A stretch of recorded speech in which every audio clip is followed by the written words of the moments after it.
Gurudev, today is Kal Bhairav Jayanti. Request you to kindly throw light on the meaning of the verses of the beautiful composition of Adi Shankaracharya, the Kala Bhairavashtakam.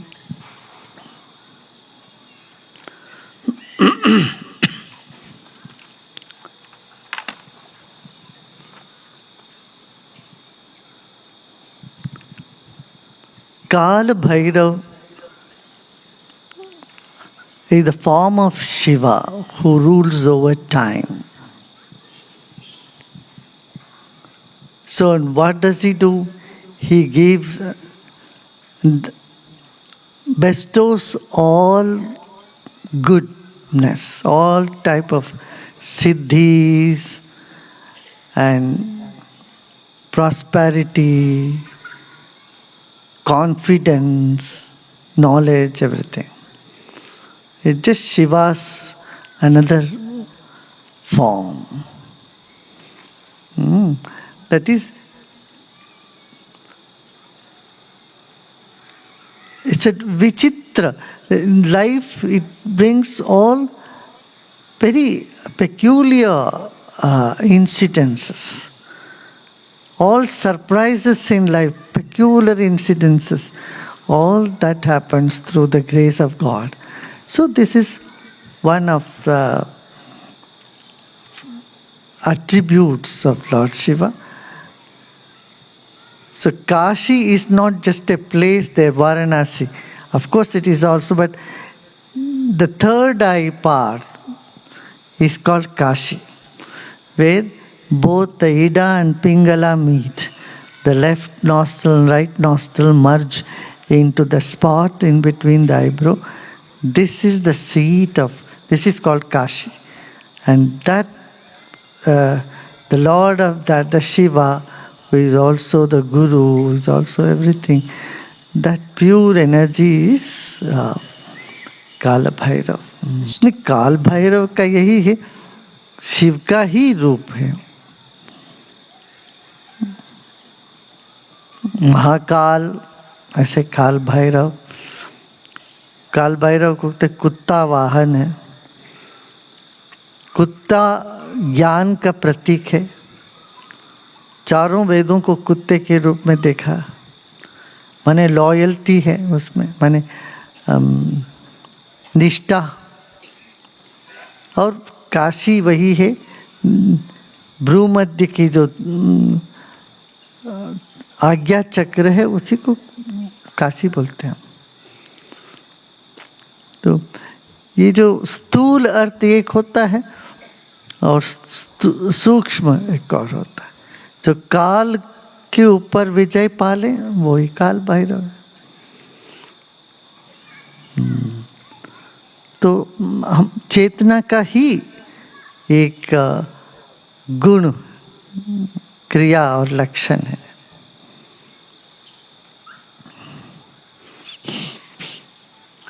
सब कुछ काल का अधीन है ना. तो हिंदी में कहते हैं काल करे सो होय. काल करे सो होय. और वो काल के अधिपति तो वो शिव ही है.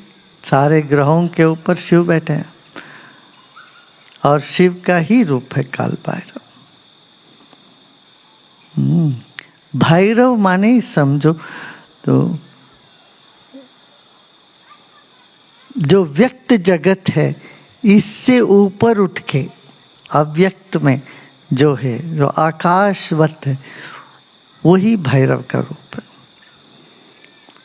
और जो देखते हैं ना, जो दिखती है, इन सब का कंट्रोल कहीं और है. मेन स्विच कहीं और है. अब बिजली सब जल रही है मगर इसका स्विच कहाँ है? पता है आप लोगों को? नहीं पता. ये सब का स्विच कहाँ है? कहीं है, छिपा है. वो स्विच जो है वही काल भैरव है. तो जीवन या शिव ही आध्यात्मिक चेतना है. जैसे जमीन पे हल चलाते हैं, बीज बोते हैं, अन्न उपजता है. अन्न कहाँ से उपजता है? जमीन से उपजता है. ऐसे खुशी आनंद कहाँ उपजता है? आकाश में उपजता है आनंद.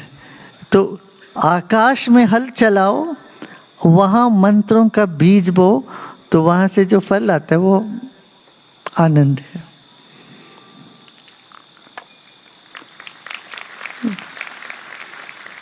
तो वो आकाश में हल चलाने वाला काम तो काल भैरव को, काल भैरव माने ये व्यक्त संसार जो दिगंबर, काल भैरव के दूसरा नाम है वो निवस्त्र है, कोई वस्त्र नहीं है काल भैरव के, निर्वस्त्र माने आकाश को कोई कपड़ा पहना सकते हैं क्या, ढक सकते हैं क्या? कोई चीज आकाश को ढक नहीं सकता, ना उसको धूमिल कर सकता है।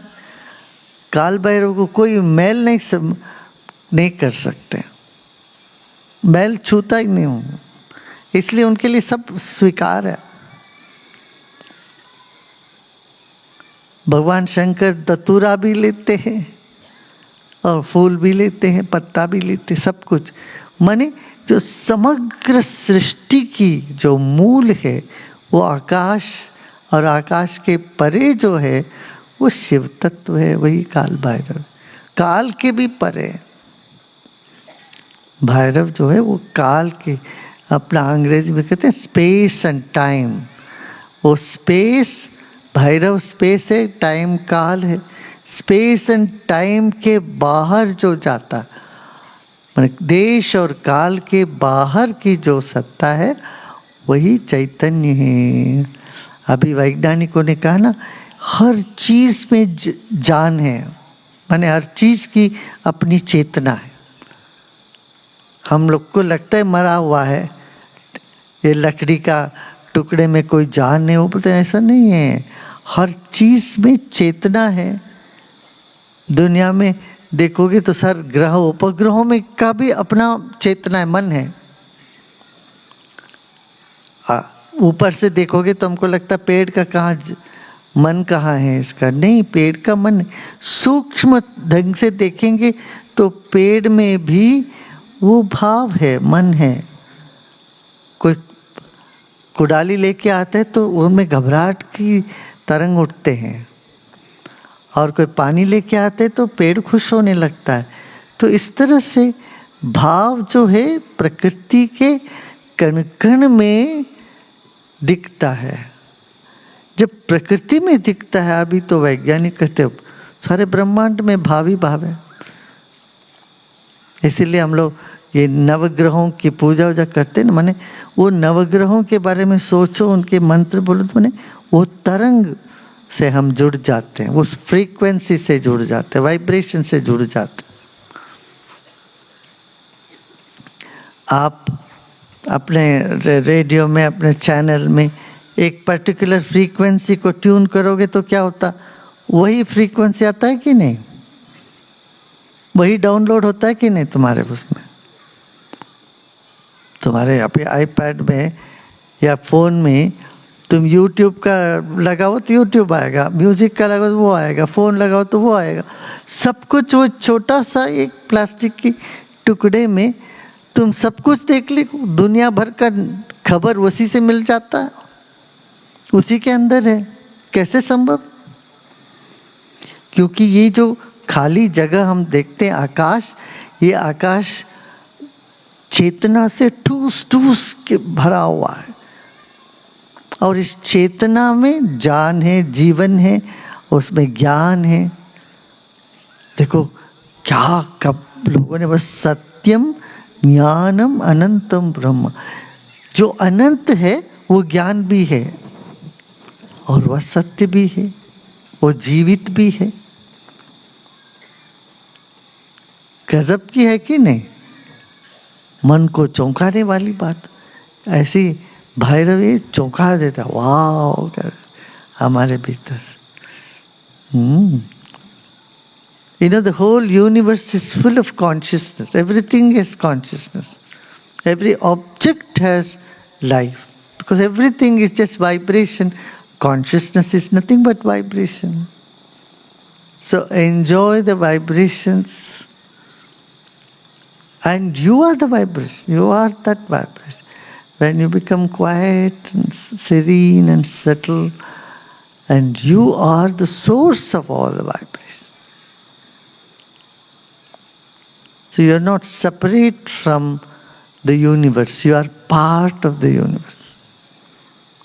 Your body has come from this planet Earth. This body is part of the earth. But we don't feel that. When we feel that, it becomes meditation.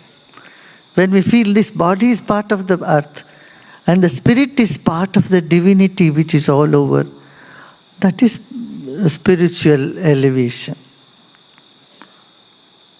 Whatever you do, you just know, you just need to realize the truth. The fact is, your body is from the earth and it is going to go back to the earth. It's going to stay here. Your body is not going to fly to the heaven or go to sun. It is part of that and you are going to be here. And your spirit is light and it belongs to the universal spirit. The air in you is part of the air that is all around you. You can't hold your air. I take a deep breath, this is my air, I'm not going to let go my air. No, you can't. You have to breathe out. Only then you will be alive. When you breathe out, you breathe in. You are one with the air that is all around you. But have you ever felt that the air inside you is part of the air all around you? No. Because our mind is so busy all the time, engaging ourselves in this or that, many times useless things. 85% of the worries that we have never happens. This, you must say kudos to those researchers because they couldn't find anything else to research. They embarked on this subject to let us see how much worry people do, whether that happens or not. And 10 years, the two researchers spent their time studying, listing out people's worries and whether those worries have come true or not. And the finding is 85% of the worry a person has never happens. See how much time we waste? And the 15% of the worry which is left, in that 15%, 14.5%, they could easily manage. When it happens, they could manage it. Only 0.5% of the worries, they struggle with it, it stays with them a little longer time. So, if you are worrying 100%, 0.5% chances are there that it gives you a problem. Rest of the worries are useless. Waste of your time. I don't think those people have taken into consideration those people who are doing sadhana, meditation, pranayama, kriya. Otherwise, even that 0.5% will not be there too. Then that will not happen.